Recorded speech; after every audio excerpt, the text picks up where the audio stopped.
അസ്സലാമു അലൈക്കും. അൽഹംദുലില്ലാഹ് വസ്സലാത്തു വസ്സലാമു അലാ റസൂലില്ലാഹ് വഅലാ ആലിഹി വഅസ്ഹാബിഹി അജ്മഈൻ. അമ്മാ ബഅദ്. ഈ മഹത്തായ ഈ കുടുംബ സംഗമത്തിൻ്റെ മഹല്ല് കുടുംബ സംഗമത്തിൻ്റെ അധ്യക്ഷനും മഹല്ല് പ്രസിഡൻറ്റുമായ PK അബ്ദുൽ ലത്തീഫ് സാഹിബ്, അതുപോലെ ഇവിടെ ആശംസ അർപ്പിക്കുന്ന N Ali master, KC Abdul Rasheed master, PK Abdul Gafoor, P Suhara, മറ്റ് സദസ്സിലിരിക്കുന്ന ഈ പ്രദേശത്തുകാരായ സഹോദരന്മാരെ, സഹോദരികളെ,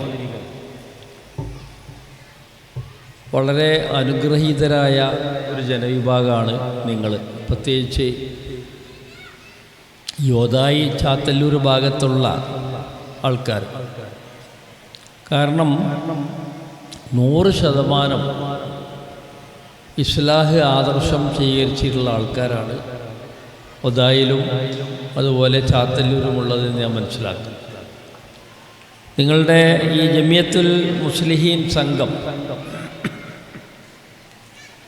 അതിൻ്റെ കീഴിലാണ് ഈ പരിപാടി നടത്തുന്നതെന്നാണ് ഞാൻ മനസ്സിലാക്കുന്നത്. ഇതിന് സമാനമായ ഒരു സംഘം അരീക്കോടുണ്ട്. അരീക്കോട് ജമിയത്തുൽ മുജാഹിദീൻ എന്ന സംഘമാണ്. അത് 1944 സ്ഥാപിതമായതാണ്. അതായത് KNM സ്ഥാപിക്കുന്നതിൻ്റെ 6 വർഷങ്ങൾക്ക് മുമ്പ്. അതിൻ്റെ 80ാം വാർഷികമാണ് നമ്മൾ ഈ വർഷം പ്രഖ്യാപിച്ചിട്ടുള്ളത്. ഇൻഷാ അല്ലാഹ് ഈ ജനുവരി 26-ന് അതിൻ്റെ സ്വാഗത സംഘം രൂപീകരണമാണ്. എന്നിട്ട് 1 വർഷം നീണ്ടു നിൽക്കുന്ന പരിപാടികളാണ് അരീക്കോട് നടക്കാൻ പോകുന്നത്. ഞാൻ നിങ്ങളെല്ലാവരെയും ആ ജമിയത്തുൽ മുജാഹിദീൻ്റെ, കാരണം അതൊരു നിങ്ങളുടെ ഒരു സഹോദര സംഘമാണ്, അതിൻ്റെ വാർഷികത്തിന് ഞാൻ നിങ്ങളെല്ലാവരെയും ക്ഷണിക്കുകയാണ് ആദ്യമായിട്ട്. എനിക്കറിയാം നിങ്ങൾ രാവിലെ തൊട്ട് ഈ ക്യാമ്പ് ആരംഭിച്ചിട്ടുണ്ട്. വൈകുന്നേരം വരെ പ്രഭാഷണങ്ങളൊക്കെ കേട്ടു. ഇനിയിപ്പം മഗ്‌രിബിന് ശേഷം വീണ്ടും നിങ്ങളിവിടെ അസംബിൾ ചെയ്തിരിക്കുകയാണ്. നല്ല ഒരു വലിയ ഒരു ക്രൗഡാണ് ഞാനിവിടെ കാണുന്നത്. എനിക്ക് ഈ രക്ഷിതാക്കളോട്, കുടുംബസംഗമത്തിന് വന്നിട്ടുള്ള പുരുഷന്മാരായ ആൾക്കാരോടും അതുപോലെ ഉമ്മമാരോടും അതുപോലെ യുവാക്കളോടും യുവതികളോടുമാണ് കാര്യമായിട്ട് ചില കാര്യങ്ങൾ പറയാനുള്ളത്. നമുക്കറിയാം, ഈ ആധുനിക യുഗത്തിൽ ഒരുപാട് മാറ്റങ്ങൾ വന്നുകൊണ്ടിരിക്കുകയാണ്. ഞാൻ ഒരൊറ്റ ഉദാഹരണം പറയാം. അപ്പോൾ എൻ്റെ കയ്യിലുള്ള ഈ സാധനം, ഇതിപ്പോൾ എല്ലാവരുടെ കയ്യിലുണ്ടാവും അല്ലേ? സ്മാർട്ട് ഫോൺ എന്ന പേരിൽ അറിയപ്പെടുന്ന ഈ മൊബൈൽ ഫോൺ. ഇതിലൊരുപാട് നന്മകളുണ്ട് ശരിക്കും. ഇപ്പം എൻ്റെ ഫോണിൽ അനേകം ഖുർആൻ തഫ്സീറുകളുണ്ട്. അമാനി മൗലവിയുടെ തഫ്സീർ 8 വോളിയം ഇതിനകത്തുണ്ട്. അതൊരു അത്ഭുതകരമായ കാര്യമാണ്. കാരണം വളരെ ചെറിയ ഒരു സ്പേസിനകത്ത് നമുക്ക് വോളിയം കണക്കിലുള്ള പുസ്തകങ്ങൾ രേഖപ്പെടുത്താൻ ഈ കാലത്ത് സാധിച്ചു എന്നുള്ളത് നമുക്ക് ഏറ്റവും അനുഗ്രഹീതമായ കാര്യമാണ്. പക്ഷേ ഒരുപാട് തിന്മകൾ ഇതിനകത്തുണ്ട്. ഇതിൻ്റെ നന്മകളുടെ കൂടെ തിന്മകൾ ഇതിനകത്തുണ്ട്. നമുക്കറിയാം, എല്ലാ ആധുനിക കണ്ടുപിടുത്തങ്ങളിലും നന്മകളും തിന്മകളുണ്ട്.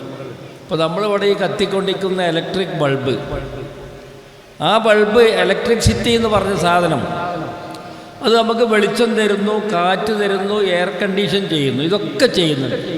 ഒരുപാട് മെഷീനറികൾ പ്രവർത്തിപ്പിക്കുന്നുണ്ട് അല്ലേ? ഇതിനൊക്കെ നമ്മൾ കറണ്ട് ഉപയോഗിക്കുന്നു. പക്ഷെ ആ കറണ്ടിൻ്റെ വയറുകൾ അത് നല്ല ഇൻസുലേറ്റർ കൊണ്ട് മൂടിയിട്ടില്ലായിരുന്നെങ്കിൽ നമ്മൾ തൊട്ട് കഴിഞ്ഞാൽ നമ്മൾ ഷോക്കടിച്ച് നമ്മൾ മരിക്കും. അപ്പോൾ അത്ര അപകടകരമായ ഒരു സാധനമാണ് ഈ ഇലക്ട്രിസിറ്റി എന്ന് പറയുന്ന സാധനം. ഇവിടെയുള്ള മുഴുവൻ ആളുകളെയും കൊല്ലാൻ അതിന് നിമിഷങ്ങൾ മതി. അതിൻ്റെ ഓപ്പൺ വയർ പിടിച്ചു കഴിഞ്ഞാൽ ഇപ്പോൾ ഒരു ബൾബ് കത്താൻ ആംബിയർ കണക്കിന് കറണ്ട് വേണമെങ്കിൽ ഒരാൾ മരിക്കാൻ മില്ലി ആംബിയർ, അതായത് ഒരു ആംബിയറിൻ്റെ 1000ൽ ഒരു അംശമാണ് മില്ലി ആംബിയർ, അത്രയും കറണ്ട് ഉണ്ടായത് നമ്മൾ മരിക്കും. അപ്പോൾ നമ്മൾ എന്ത് ചെയ്തു? നമ്മൾ ഈ അപകടം നമുക്ക് അല്ല, ഈ ഒരു ഇലക്ട്രിസിറ്റി നമുക്ക് ഗുണകരമാണെങ്കിലും നമ്മൾ സർക്കാരും ഇലക്ട്രിസിറ്റി അധികൃതരും വളരെ പ്രിക്കോഷൻ ചെയ്തിട്ട് അതിൻ്റെ മുകളിലൊരു ഇൻസുലേറ്റർ കൊടുത്തു. അപ്പോൾ നമുക്ക് എന്തായി? ഡയറക്റ്റ് ഷോക്ക് അടിക്കില്ല. ആരെങ്കിലും പ്ലഗിൽ പോയിട്ട് ഒരാണി കൊണ്ടേ കുത്തുകയോ അങ്ങനെ ചെയ്താലേ ഷോക്ക് അടിക്കുള്ളൂ. അല്ലെങ്കിൽ എവിടെയും വീണ് കിടക്കുന്ന കേബിള്, ഇലക്ട്രിസിറ്റിയുടെ മുറിഞ്ഞ് ഓഫാകാത്ത ലൈന് പിടിച്ചാൽ അത് നമ്മൾ ഷോക്കടിച്ച് മരിക്കും. പക്ഷേ അൽഹംദുലില്ലാ വളരെ കുറഞ്ഞ അപകടങ്ങളെ ഈ ഇലക്ട്രിസിറ്റിയോട് നമുക്ക് ഉണ്ടാകുന്നുള്ളൂ. അതുപോലെയാണ് നമ്മൾ എല്ലാ ആധുനികമായിട്ട് നമുക്ക് കിട്ടിയിരിക്കുന്ന എല്ലാത്തിനും അതിൻ്റെ ഒരു ദോഷവശങ്ങളുണ്ട്. പക്ഷേ ഇതിനകത്ത് വരുന്നത് അതിന് വയറുകൾ വേണ്ട. ഇത് എയറിലൂടെ ഇലക്ട്രോ മാഗ്നറ്റിക് റേഡിയേഷൻ ആയിക്കൊണ്ടാണ് വരുന്നത്. നമ്മളെ നെയ്ക്കഡ് കണ്ണുകൊണ്ട് അത് കാണാൻ കഴിയില്ല. ഇതിനകത്തേക്ക് വരുന്ന സിഗ്നലുകൾ നമുക്ക് സാധാരണ നമ്മളെ കണ്ണുകൊണ്ട് കാണാൻ പറ്റൂല. അപ്പോൾ നമുക്ക് എന്തൊക്കെ പ്രാവർത്തികമാക്കതിൽ നിങ്ങൾക്കറിയാം. റസൂലുള്ളാഹി സ്വല്ലല്ലാഹു അലൈഹി വസല്ലം പറഞ്ഞിട്ടുണ്ട്, ഒരു അന്യ പുരുഷനും ഒരു അന്യ സ്ത്രീയും ഒരു മുറിയിൽ ഒറ്റക്കാകാൻ പാടില്ല. എന്താ ഒറ്റക്കായാലുള്ള അപകടം പറഞ്ഞ റസൂലുള്ള? മൂന്നാമതൊരാൾ പിശാച് അവിടെ വരും. അതാണ് ഇതിൻ്റെ അപകടം പറഞ്ഞത്. പക്ഷേ ഇവിടെ നോക്കുങ്ങൾ, നിങ്ങൾ വിചാരിക്കും നിങ്ങളെ കുട്ടികളൊക്കെ വളരെ സുരക്ഷിതരും വളരെ സേഫാണ്. ഇതിനകത്ത് വീഡിയോ കാൾ ഉപയോഗിച്ച് കൊണ്ട് ഒരു പെൺകുട്ടിക്ക് അവളെ റൂമിൽ ഇരുന്നു കൊണ്ട് അങ്ങ് ദൂരത്തുള്ള ഒരാളെ സംവദിക്കാൻ സാധിക്കും. അവളെ ശരീരഭാഗങ്ങൾ തുറന്നുകൊണ്ട് ഈ ദൂരെയുള്ളവന് കാണിക്കാൻ പറ്റും, അവന് തിരിച്ചിങ്ങോട്ടും കാണിക്കാൻ പറ്റും. ഇതൊന്നും രക്ഷിതാക്കൾ അറിയില്ല, കുട്ടികളുടെ വാപ്പാരറിയില്ല, അമ്മാരറിയില്ല. അപ്പോൾ വലിയ ഒരു വിപത്താണ് സത്യത്തിൽ ഈ വലിയ നന്മ തരുന്ന. ഞാൻ പറഞ്ഞല്ലോ, ഖുർആൻ പഠിക്കാൻ ഇത് മതി. പക്ഷേ ഈ സാധനം നമുക്ക് വലിയ വിപത്ത് നമുക്ക് നൽകുന്നുണ്ട്. അപ്പോൾ ഇതിനെ സംബന്ധിച്ച് തന്നെ പരിശുദ്ധ ഖുർആൻ നമുക്ക് ഒരുപാട് മുന്നറിയിപ്പുകൾ നൽകുന്നുണ്ട്. അതിലെ ഒരു ആയത്താണ് ഞാനിവിടെ കേൾപ്പിക്കാൻ പോകുന്നത്.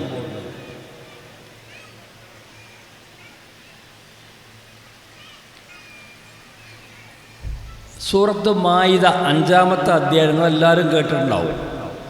ഈ സൂറത്ത് മായിദയിലെ 100-ാമത്തെ വചനം എല്ലാവർക്കും ഓർമ്മിക്കാൻ വളരെ എളുപ്പമാണ്. 100-ാമത്തെ വചനം എന്താ പറയുന്നത് നമുക്ക് നോക്കാം. അഊദു ബില്ലാഹി മിനശ് ശൈത്വാനിർ റജീം. ബിസ്മില്ലാഹിർ ഖുൽ ലാ യസ്തവിൽ ഖബീസു വത്തയ്യിബു. പ്രവാചകരെ പറയുക, നന്മയും തിന്മയും സമമാകില്ല. എല്ലാവർക്കും അറിയുന്നതാണല്ലോ, നമ്മളൊക്കെ അംഗീകരിക്കുന്ന കാര്യം അല്ലേ? നന്മയും തിന്മയും ഒരിക്കലും സമമാവില്ല. എങ്ങനെ? വലോ ആജബക കസറത്തുൽ ഖബീസ്, അതായത് തിന്മയുടെ ആധിക്യം നിന്നെ അത്ഭുതപ്പെടുത്തിയാൽ എന്നാലും നന്മയും തിന്മയും സമാവില്ല. എന്താ ഇവിടെ തിന്മയുടെ ആധിക്യം എന്ന് പറഞ്ഞാൽ? തിന്മയുടെ ആധിക്യം എന്ന് പറഞ്ഞാൽ, കസറത്ത് എന്ന് പറഞ്ഞാൽ ആൾക്കാർ, അതായത് വലോ ആജബക്ക എന്ന് പറഞ്ഞതിൻ്റെ പ്രധാന ഉദ്ദേശം എന്താന്ന് പറഞ്ഞാൽ നിന്നെ ആശ്ചര്യപ്പെടുത്തിയാലും എന്ന് പറഞ്ഞതിൻ്റെ ഉദ്ദേശം നമുക്ക് ഇത്തരം കാര്യങ്ങളിൽ ഒരു വില ഇല്ലാതാകുക. അത് കോമൺ അല്ലേ, സാധാരണ അല്ലേ എന്ന് പറഞ്ഞ് ഒഴിവാകുക. ഇപ്പോൾ നമ്മൾ ഒരു അശ്ലീല പടം കാണണമെങ്കിൽ പണ്ട് കാലത്ത് എന്താകും, അശ്ലീല പടങ്ങൾ റിലീസ് ചെയ്യുന്ന തിയേറ്ററുകൾ ഉണ്ടായിരുന്നു പണ്ട് കാലത്ത്. അവിടെ പോയിട്ട് കാണണം, ആരും കാണാതെ. അതായത് വളരെ പുറമേ കള്ളുകുടിയന്മാരെന്ന് അറിയപ്പെടാൻ ആഗ്രഹിക്കുന്ന ആൾക്കാർ പണ്ട് തലയിൽ മുണ്ടിട്ടുകൊണ്ട് കള്ളുഷാപ്പ് പോകാമെന്ന് പറയും. അതേമാതിരി ഇത്തരം തിയേറ്ററുകളിൽ പോയിട്ട് നമ്മൾ നഗ്നമായ വീഡിയോകൾ, ലൈംഗിക പ്രദർശനങ്ങൾ, ഇതൊക്കെ കാണാൻ വേണ്ടി തിയേറ്ററിൽ പോകുന്നൊരു കാലം ഉണ്ടായിരുന്നു, ഒരു 19 വർഷങ്ങൾക്ക് മുമ്പ്. പക്ഷേ പിന്നീട് എന്തായി, കുറച്ച് കാലം കഴിഞ്ഞപ്പോൾ ഇതിൻ്റെ കാസറ്റുകൾ ഇറങ്ങി. ഈ കാസറ്റുകൾ നമ്മളുടെ വീട്ടിലുണ്ടായിരുന്ന വീഡിയോ റെക്കോർഡർ മുഖേന കാണാൻ സാധിക്കുന്നൊരവസ്ഥ വന്നു. അപ്പോഴും അത് കോമൺ ആയില്ല. കാരണം എന്താണ്, ഒരു വീഡിയോ റെക്കോർഡറിൽ ഒരു കുട്ടി, ആ കുട്ടിയുടെ റൂമിൽ മാത്രമാണെങ്കിൽ, കോമൺ സ്പേസിലാണെങ്കിൽ ഇതാർക്കും ഈ കുട്ടിക്ക് അങ്ങനത്തെ സംഗതി കാണാൻ പറ്റില്ല. ഇപ്പം എന്താ സംഭവിച്ചിരിക്കുന്നത് ശരിക്ക്? ഇപ്പം സംഭവിച്ചിരിക്കുന്നത് കസ്റത്തുൽ ഖബീസ്, തിന്മയുടെ ആധിക്യം. തിന്മയുടെ ആധിക്യം എന്ന് പറഞ്ഞാൽ നമ്മൾ ഈ സാധനം ഉപയോഗിച്ച് കൊണ്ട് ഇത് കുട്ടികൾ സ്ഥിരമായിട്ട് കാണുന്നത് ആരും പ്രത്യേകിച്ച് എനിക്ക് മാതാക്കളോടാണ് പറയാനുള്ളത്. കാരണം എന്താ, നിങ്ങൾ ഒരു വയസ്സായൊരു കുട്ടി അല്ലെങ്കിൽ 2 വയസ്സായൊരു കുട്ടി കരച്ചിൽ നിർത്താൻ ഇപ്പം എന്താണ്, പണ്ടൊക്കെ എന്തെങ്കിലും മിഠായി കൊടുക്കും അല്ലെങ്കിൽ ഏതെങ്കിലും കളിക്കോപ്പ് കൊടുക്കും. ഇപ്പം നേരെ ഫോണാണ് കൊടുക്കും. ആ കുട്ടി 2 വയസ്സായ കുട്ടിക്ക് അറിയാം, അത് തോണ്ടിയിട്ട് അതിൽ സൈറ്റിൽ പോകാൻ ഇപ്പോഴും അറിയാം. എനിക്കറിയാം, എൻ്റെ ഒരു പേരക്കുട്ടിയുണ്ട്. ഈ കുട്ടിക്ക് ശരിക്ക് 3 വയസ്സായിട്ടില്ല. പക്ഷെ അവന് കാണേണ്ട സൈറ്റ് വിളിച്ച് പറയും. മൊബൈൽ കൈ കൊടുത്താൽ മാത്രം പോരാ, ആ സൈറ്റ് ഇട്ട് കൊടുക്കണം. ഒന്നുമില്ല, അത് ഒരു അപകടമുള്ളതൊന്നുമല്ല. എന്നിരുന്നാലും കുട്ടിക്കത് അറിയാം. അപ്പോൾ ഇത് നമ്മൾ സത്യത്തിൽ നിങ്ങൾക്ക് ആലോചിച്ച് നോക്കും. മുമ്പ് ഞാനിപ്പോൾ 2 കോളേജിൻ്റെ മാനേജറാണ്. നമ്മളൊക്കെ എന്തുമാത്രം ശ്രദ്ധിച്ചിരുന്നു എന്നുള്ളതിന്, അതായത് മൊബൈൽ ഫോണുകൾ കോളേജിൽ ഉപയോഗിക്കാൻ പാടില്ല. അതിന് ഒരു ഹൈക്കോടതിൻ്റെ റൂളിംഗ് ഉണ്ടായിരുന്നു. അപ്പോൾ നമുക്ക് എന്ത് ചെയ്യാം, പ്രിൻസിപ്പാൾക്ക് വേണമെങ്കിൽ ഒരു കുട്ടി ഒരു മൊബൈൽ ഫോൺ കൊണ്ടുവരികയാണെന്നുണ്ടെങ്കിൽ അത് പിടിച്ചെടുക്കാനുള്ള അധികാരം. പിടിച്ചെടുത്ത് കഴിഞ്ഞാൽ അത് കോൺഫിസ്കേറ്റ് ചെയ്യാന്ന് പറയും. കോൺഫിസ്കേറ്റ് ചെയ്യാന്ന് പറഞ്ഞാൽ അത് കോളേജിൻ്റെ സ്വത്താക്കി മാറ്റും. പിന്നീട് പരസ്യ ലേലത്തിൽ വിൽക്കാൻ പറ്റും പ്രിൻസിപ്പാൾക്ക്. അപ്പോൾ അത് മേടിച്ചിട്ട് കുട്ടികളാരും ഇത് കോളേജിൽ ചെയ്യൂല. ഇപ്പോൾ പല ഗവൺമെൻറ് കോളേജിലെ അവസ്ഥ എന്താരങ്ങൾ, പെൺകുട്ടികൾ തന്നെ മൊബൈൽ ഫോണ് അവരുടെ ഡ്രസ്സിൻ്റെ ഉള്ളിലുണ്ടാവും, അധ്യാപകൻ അവിടെ ക്ലാസ് എടുക്കുന്നുണ്ടാവും, ചെവിയിൽ മൈക്രോഫോൺ വെച്ചിട്ടുണ്ടാവും, അല്ലെങ്കിൽ മൈക്രോഫോൺ അല്ല ബ്ലൂടൂത്ത്, എന്ന് പറഞ്ഞാൽ അതിന് വയറ് വേണ്ട, അതിങ്ങനെ ഒരു ചെവിയിൽ വെച്ചിട്ടുണ്ടാവും, മൊക്കനിയിട്ടുണ്ട്. നമ്മളെ മുസ്ലിം പെൺകുട്ടികളാണ് കേട്ടോ ഈ കാര്യത്തിൽ അധികം. എന്നിട്ട് ക്ലാസ്സിൽ ശ്രദ്ധിക്കാതെ ഇത് ശ്രദ്ധിച്ചുകൊണ്ടിരിക്കും. അപ്പോൾ ഇത് കോളേജിൽ ഇങ്ങനെ വന്ന സമയത്ത്, നിർഭാഗ്യവശാൽ ഈ കോവിഡ് വന്ന സമയത്ത് എന്തുണ്ടായി, കോവിഡ് വന്ന സമയത്ത് നമുക്കിതൊക്കെ മാറ്റേണ്ടി വന്നു.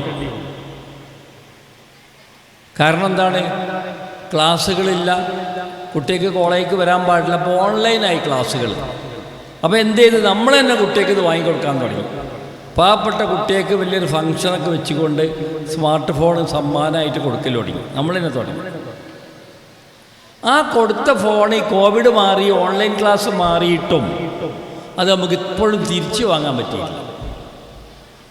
ഇപ്പോൾ ഞാൻ പറയാം, എൻ്റെ വീട്ടിൽ എൻ്റെ പേരക്കുട്ടികളാരും വന്നു കഴിഞ്ഞാൽ ഡിഗ്രിക്ക് പഠിക്കുന്നവരുണ്ട്. എൻജിനീയറിംഗ് കോളേജിൽ ഡൽഹി യൂണിവേഴ്സിറ്റിയിൽ ഫൈനൽ ഇയർ വിദ്യാർത്ഥി, അവൻ്റെ കയ്യിൽ നിന്ന് വരെ രാത്രി 10 മണിയായ ഫോൺ നമ്മൾ വാങ്ങി.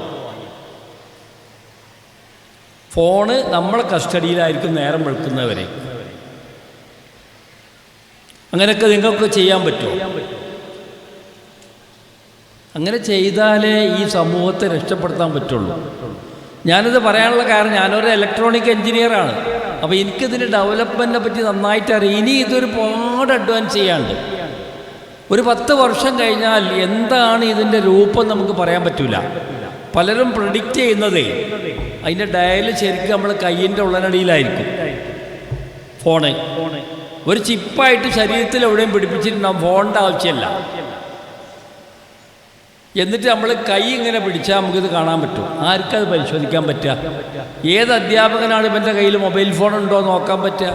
കാരണം അവൻ്റെ കയ്യിൻ്റെ ഉള്ളനടിയിലാണ് അതിൻ്റെ സ്ക്രീന്. ഓൻ നേരെ ഇങ്ങനെ നോക്കിയിട്ട് കാണും ക്ലാസ്സിൽ നിന്ന്. നമ്മൾ ആർക്കും പള്ളിയിലൊക്കെ ഇന്ന് ദ്വാരക്കുന്നവരിങ്ങനെ ദ്വാരക്കുക, പക്ഷേ അവൻ ഈ ഫോണിൻ്റെ സ്ക്രീനിലേക്കാണ് നോക്കിക്കൊണ്ടിരിക്കുക എന്നുള്ളതാണ്. അപ്പോൾ അത്ര അപകടകരമായൊരവസ്ഥയിലേക്കാണ് നമ്മളെ യുവത്വം പോകുന്നത്. പക്ഷെ അവരെന്ത് വേണമെന്നറിയങ്ങൾ, അവർക്ക് നല്ല ട്രെയിനിങ്, അതായത് ഡു ആൻഡ് ഡു നോട്ട് എന്ന സംഗതി ഉണ്ടല്ലോ, ഇത് നമുക്ക് ഹലാലാണ്, ഇത് നമുക്ക് പറ്റൂല എന്നുള്ള കാര്യം കൃത്യമായിട്ട് കുട്ടികളെ പഠിപ്പിക്കുകയും അള്ളാഹുവിനെ സംബന്ധിച്ചിട്ടുള്ള ഒരു ഭയം അവർക്ക് ഉണ്ടാകുകയും ചെയ്യാനാണ്. ഇപ്പം ഇതുകൊണ്ട് ഈ സാധനമൊക്കെ ഇറങ്ങിക്കൊണ്ട് വേറെ ഗുണമുണ്ട് കേട്ടോ. നമ്മൾ പരലോകത്തെത്തുമ്പോൾ സാധാരണ നമ്മളെ കയ്യിലൊക്കെ ഓരോ രേഖ തരും എന്ന് പറയുന്നുണ്ടല്ലോ. പരിശുദ്ധ ഖുർആനിൽ അതിന് ഉപയോഗിച്ച പദം കിതാബ് എന്നുള്ളതാണ്. ഇന്ന് നമ്മൾ കിതാബ് എന്ന് പറയുമ്പോൾ നമ്മളെ മനസ്സിൽ ഓർമ്മ വരുന്ന 2 ബൈൻഡ് ചെയ്ത ചട്ടയുള്ള ഒരു സാധനം അല്ലേ?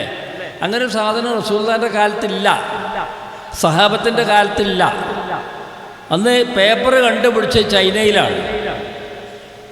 ഈ പ്രവാചകൻ്റെ കാലത്ത് ചൈനയിൽ പേപ്പറിൻ്റെ ഉപയോഗം തുടങ്ങിയെങ്കിലും അത് അറേബ്യയിൽ എത്തിയിട്ടില്ല. പിന്നെ വീണ്ടും 100 വർഷം കഴിഞ്ഞിട്ടാണ് അറേബ്യയ്ക്ക് ഈ സാധനം വരുന്നത്. അപ്പോൾ കിതാബ് എന്ന് പറഞ്ഞാൽ ഖുർആൻ ഉദ്ദേശിക്കുന്നത് അറബി പദത്തിൻ്റെ അർത്ഥം രേഖ, റിക്കാർഡ്. ഇപ്പം ഏറ്റവും സൂട്ടബിൾ ഇതാണ്. ഇതിനകത്തുള്ള മെമ്മറി ചിപ്പ് ഉണ്ടല്ലോ, ഈ ഫോണിനകത്തുള്ള, അത് നമ്മൾ വിരൽത്തുമ്പിൻ്റെ വലിപ്പമേ ഉള്ളൂ. ഞാൻ പറഞ്ഞ തഫ്സീറുകളും എല്ലാ സാധനവും ആ വിരൽത്തുമ്പിൻ്റെ വലിപ്പമുള്ള സാധനത്തിലാണ് റെക്കോർഡ് ചെയ്തിട്ടുള്ളത്. ഖുർആൻ നമ്മളെന്താ പറയുന്നത്?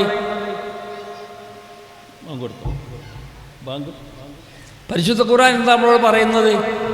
പരിശുദ്ധ ഖുർആൻ നമ്മളോട് 100-ലധികം സ്ഥലത്ത് ഈ റെക്കോർഡിങ്ങിനെ പറ്റിയും അതിൻ്റെ റിപ്രൊഡക്ഷനെ പറ്റിയും പറയുന്നുണ്ട്. ഇപ്പം നിങ്ങൾ എന്നും എല്ലാ വെള്ളിയാഴ്ചയും എല്ലാവരും ഓതുന്ന ഒരു അധ്യായമാണല്ലോ സൂറത്തുൽ കഹ്ഫ്. സൂറത്തുൽ കഹ്ഫിലെ ഒരായത്ത്, ആ ആയത്തിൻ്റെ അവസാനം പറയുന്നത് വജദു മാ അമിലു ഹാദിറൻ, അവർ പ്രവർത്തിച്ചത് ഹാജരാക്കപ്പെട്ടതായി അവർ കാണും. ഓരോരുത്തർ ചെയ്യുന്ന നമ്മളാരും കണ്ടിട്ടില്ല എന്ന് നമുക്ക് ഉറപ്പുള്ള കാര്യങ്ങളുണ്ടല്ലോ, അത് അവർ കാണും, അത് ഹാജരാക്കപ്പെട്ടതായി. ഇപ്പം നിങ്ങൾ ആലോചിച്ചിലൊക്കെ പരലോകത്ത് വെച്ച് നൽകപ്പെടുന്ന ഗ്രന്ഥത്തിനെ പറ്റി നിങ്ങളെ മനസ്സിലുള്ള ധാരണ എന്താണ്? ഒരു പുസ്തകമാണ്, അതിന് കണ്ണടക്കം വെച്ചിട്ട് ഇങ്ങനെ വായിക്കാമെന്നല്ല. അത് ഉറപ്പാണ് ഒരു വീഡിയോ ആവിഷ്കരണമാണ്. ഞാൻ പറയുന്ന ഹോളോഗ്രാഫിക് വീഡിയോ പ്രൊജക്ഷൻ ആയിരിക്കും അത്, യാതൊരു സംശയവും വേണ്ട. അതിങ്ങനെ എയറിൽ നമ്മളെ കൈ ഇങ്ങനെ പിടിച്ചാൽ, രേഖ കയ്യിലാണ് ഇങ്ങനെ പിടിച്ചു കഴിഞ്ഞാൽ എല്ലാവർക്കും അതിന് ചുറ്റും നടന്ന് കാണാം. വജദു മാ അമിലു, അവർ പ്രവർത്തിച്ചത് അവർ കണ്ടു. എങ്ങനെ പ്രവർത്തിച്ച് കാണുക? വീഡിയോയിലേ കാണുള്ളൂ, ഹാദിറൻ, ഹാജരാക്കപ്പെട്ടതായി. മറ്റത് ശരിക്കും നമുക്ക് പുസ്തകത്തിലാണെങ്കിൽ നമുക്ക് നമ്മളിപ്പോൾ ഒരു മിസ്റ്റേക്ക് ചെയ്തിരിക്കാം, ഒരാളെ അടിച്ചു അല്ലെ ചീത്ത പറഞ്ഞു, നമ്മൾ ചിലപ്പോൾ മറന്നിട്ടുണ്ടാവും. പക്ഷേ അതിൻ്റെ രേഖ, ഒരു വീഡിയോ രേഖ നമുക്ക് നാളെ പരലോകത്ത് വെച്ച് തരായിരിക്കാം. ആർക്കും നിഷേധിക്കാൻ പറ്റൂല, അത്ര ശക്തമാണ് ഈ റെക്കോർഡിങ്. അപ്പം ഞാൻ പറഞ്ഞു വരുന്നത്, ഈ ഒരു സാധനത്തിൻ്റെ കണ്ടുപിടുത്തം നമ്മുടെ ജീവിതത്തിൽ ഒരുപാട് സുഖസൗകര്യങ്ങൾ തന്നു എന്നുള്ളത് ശരി. പക്ഷേ ഇതുപോലെ ഇത് മനുഷ്യനാണല്ലോ കണ്ടുപിടിച്ചത് അല്ലേ? അള്ളാഹുവിന് നമ്മുടെ കാര്യങ്ങളൊക്കെ രേഖപ്പെടുത്തപ്പെട്ടു. നിങ്ങൾ കേട്ടില്ലേ ഖുർആനിൽ? ഞാൻ ടൈം ഒരുപാട് പോകാതെ വിശദീകരിക്കുകയാണ്. റെക്കോർഡിങ്ങിനെ പറ്റി നിങ്ങളൊന്ന് പഠിച്ചു നോക്കണ്ടി. അതായത് നമ്മൾ വായക്ക് സീൽ വെക്കും, നമ്മുടെ കൈകാലുകൾ സംസാരിക്കും, കാലുകൾ സാക്ഷ്യം വഹിക്കും, നമ്മുടെ തൊലി സംസാരിക്കും. തൊലി സംസാരിക്കുന്നതിനെ പറ്റി എന്താ പറഞ്ഞ ഖുർആനിൽ? ആൾക്കാർ ചോദിക്കും, എന്ത് പറ്റി ഈ തൊലിക്ക്? ഞങ്ങൾക്കെതിരെയാണല്ലോ ഈ തൊലി നമുക്കെതിരെ സാക്ഷി പറയുന്നത്. അപ്പോൾ നമുക്കതൊന്നും ആദ്യം വിശ്വസിക്കും. ഇപ്പോൾ ഇതെല്ലാം നമുക്ക് വിശ്വസിക്കാം. കാരണം ഇങ്ങനത്തെ സംഗതിയൊക്കെ മനുഷ്യൻ തന്നെ ഉണ്ടാക്കി കഴിഞ്ഞു. എന്ത് തരത്തിലുള്ള റെക്കോർഡിങ്ങും പോസിബിളാണ്. ഇപ്പോൾ നമ്മൾ കുട്ടികളെ പറഞ്ഞ് മനസ്സിലാക്കേണ്ടത്, യഥാർത്ഥ ജീവിതം ദാലിക ഹിയൽ ഹയവാനു എന്ന് പറഞ്ഞിട്ടില്ല, പരലോക ജീവിതമാണ്. ദുനിയാവിലെ ജീവിതം എന്ന് പറഞ്ഞാൽ നശ്വരാണ്. അത് നിമിഷ നേരങ്ങൾ കൊണ്ട് കഴിഞ്ഞു പോകുന്ന സംഗതിയാണ്. നമുക്ക് നാളെ പരലോകത്ത് ഹാജരാക്കുന്ന സന്ദർഭത്തിൽ നമ്മളോട് ഓരോരുത്തരും പരസ്പരം എന്താ പറയുക? കം ലബിസ്ന യൗമൻ ഔ ബഅദ യൗമിൻ. 100 വർഷം ഇവിടെയും ഒരു പക്ഷേ കോടിക്കണക്കിന് വർഷം ഖബറിലും കഴിച്ചു കൂട്ടിയ മനുഷ്യൻ അവർ പരസ്പരം കണ്ടുമുട്ടുമ്പോൾ അവർ പറയുന്നത് എന്താണ്? കം ലബിസ്ന യൗമൻ ഔ ബഅദ യൗമിൻ. അസ്ഹാബുൽ കഹ്ഫ് 300 വർഷം ഉറങ്ങിയിട്ടേ അവരുണർന്നപ്പോൾ എന്താ പരസ്പരം പറഞ്ഞ്? ലബിസ്ന യൗമൻ ഔ ബഅദ യൗമിൻ. ഒരു ദിവസമോ അല്ലെങ്കിൽ ചില ദിവസങ്ങളല്ലേ നമ്മൾ ഉറങ്ങിയത്. അപ്പോൾ അത്രേ ദുന്യാവിനെ പറ്റി പരലോകത്തെത്തുമ്പോൾ തോന്നുള്ളൂ, ഇതിൻ്റെ ഭീകരത കാണുമ്പോൾ പ്രത്യേകിച്ച്. അപ്പോൾ നമ്മുടെ ഈ കുട്ടികൾ എല്ലാവരും കൂടെ നരകത്തേക്ക് പോകുന്ന രീതിയിൽ നമ്മൾ ഇത്തരം സംവിധാനങ്ങൾ ഒരുക്കി കൊടുക്കുമ്പോൾ ആ കുട്ടികളെയും വേണം പഠിപ്പിക്കാൻ. ഇതിൻ്റെ അപകടം അവരെ പറഞ്ഞ് മനസ്സിലാക്കണം. എന്നിട്ട് ഈ ദുന്യാവിൻ്റെ നിസ്സാരതയും അവരെ പറഞ്ഞ് മനസ്സിലാക്കണം. അതിന് പ്രധാനമായിട്ട് വേണ്ട ഖുർആൻ പഠനം തന്നെയാണ്. ആ പരിശുദ്ധ ഖുർആൻ കൃത്യമായിട്ട് പഠിക്കുക, അത് പഠിപ്പിക്കുകയും ചെയ്താൽ നമുക്ക് ഈ കാര്യങ്ങളൊക്കെ മനസ്സിലാവും. ഇൻഷാ അല്ലാഹ് ഈ മഹല്ല് അത്തരത്തിൽ പരിശുദ്ധ ഖുർആൻ പഠിക്കുന്ന ഒരു മാതൃകാ മഹല്ലായി മാറട്ടെ എന്ന് ആശംസിച്ചുകൊണ്ട് ഞാൻ അള്ളാഹുവിൻ്റെ നാമത്തിൽ നിങ്ങളുടെ ഈ സംഗമം ഉദ്ഘാടനം ചെയ്തതായി പ്രഖ്യാപിച്ചുകൊണ്ട് എൻ്റെ വാക്കുകൾ അവസാനിപ്പിക്കുന്നു. റബ്ബനാ തഖബ്ബൽ മിന്നാ ഇന്നക അന്തസ് സമീഉൽ അലീം വതുബ് അലൈനാ ഇന്നക അന്തത് തവ്വാബുർ റഹീം. വാഹിറു ദഅവാനാ അൽഹംദുലില്ലാഹി റബ്ബിൽ ആലമീൻ. അസ്സലാമു അലൈക്കും.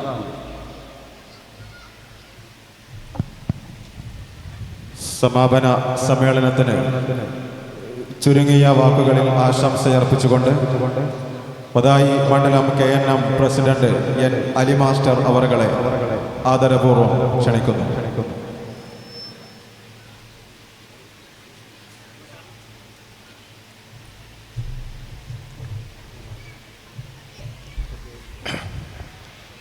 അസ്സലാമു അലൈക്കും വറഹ്മത്തുള്ളാഹി വബറകാതുഹു. ബിസ്മില്ലാഹ്. അൽഹംദുലില്ലാഹി റബ്ബിൽ ആലമീൻ വസ്സലാത്തു വസ്സലാമു അലാ റസൂലിൽ കരീം.